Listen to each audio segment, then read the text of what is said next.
আসসালামু আলাইকুম ওয়া রাহমাতুল্লাহি ওয়া বারাকাতুহু। প্রিয় দর্শক, এর আগে আমি আমাদের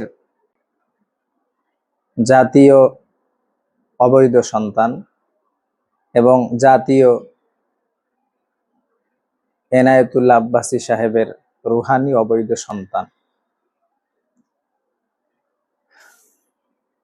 এর আগে তাকে নিয়ে একটা ভিডিও বানিয়েছিলাম।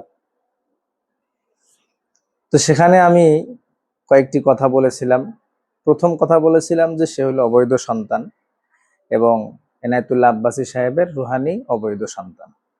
এর কারণ হিসাবে আমি বলেছিলাম যে বাংলাদেশের মধ্যে যত হাতে গোনা বড় বড় আলেম আছে এদের মধ্যে একজন হলেন মাওলানা আব্দুল মালেক সাহেব হাফিজাহুল্লাহ তাআলা। তো দেখেন, আমাদের কথিত অবৈধ সন্তান মাসুক জাতীয় মসজিদের খতিব মাওলানা আব্দুল মালেক সাহেব হাফিজাহুল্লাহ তাআলার ব্যাপারে কেমন খারাপ গালিগালাজ করেছে আপনারা শুনুন আগে।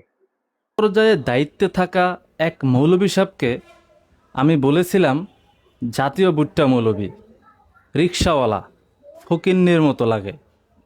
তো এটা শোনার পর ওই মৌলভী সাহেবের কিছু বিচিমার্কা ছাত্র আর চেলাপেলাদের চরম পর্যায়ের জ্বালা পড়া শুরু হয়ে যায়। যাই হোক, এতক্ষণ ধরে আপনারা সবাই আমাদের তেঁতুলের বিচি মৌলভী,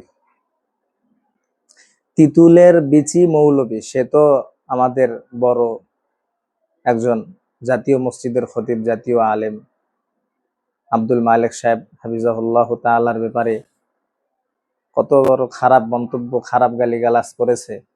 তা আমি এজন্যই তাকে তিতুলের বিচি মৌলভী বলি। কেন? এর একটা কারণ আছে, এটা অজহে তাসমিয়া আছে। তিতুলের বিচি মৌলভী তাকে আমি এজন্যই বলি, এক তো সে হলো অবৈধ সন্তান তার মা বাবার এবং এনায়েতুল্লাহ আব্বাসী সাহেবের একজন অবৈধ সন্তান। আর একটা হইল, তাকে আমি তিতুলের বিচি মৌলভী কেন বলি? এজন্যই বলি, মানুষ তিতুলের যখন আচার খায়, আচার খেয়ে তিতুলের যে বিচিটা আছে এই বিচিটা মানুষ আদবের সাথে ফালায় না, সু এভাবে ফালায় দেয়। তো এই হলো বিচি মৌলভী। এটা সে যে বাইতুল মুকাররম বা অন্যান্য হক্কানি আলেমদেরকে বিসি মৌলভী ভেবে গালি দিচ্ছে, কারণ কি জানেন? কারণ হলো সে হলো তিতুলের বিসি মৌলভী। সে ওই তিতুলের বিসি মৌলভী থেকে আসার কারণে হক্কানি আলেমদেরকে বিসি মৌলভী বলে গালি দেয়। তো এতক্ষণ ধরে আপনারা তিতুলের বিসি মৌলভীর ব্যাপারে কিছু আমার পক্ষ থেকে কথা শুনলেন। এরপরে ইনশাআল্লাহ পরবর্তীতে তার প্রত্যেকটা কথার জবাব ইনশাআল্লাহ দেওয়া হবে। সুন্দরভাবে তার প্রত্যেকটা কথার জবাব দিব ইনশাআল্লাহ। আপনারা সবাই চোখ কান খোলা রাখেন, দেখতে থাকেন ইনশাআল্লাহ। আমাদের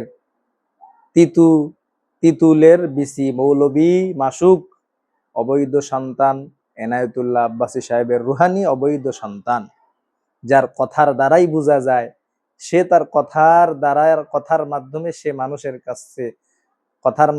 মানুষের কাছে বুঝাইতে চায় যে আমি হইলাম অবৈধ সন্তান, আমি এনায়েতুল্লাহ সাহেবের রুহানি অবৈধ সন্তান।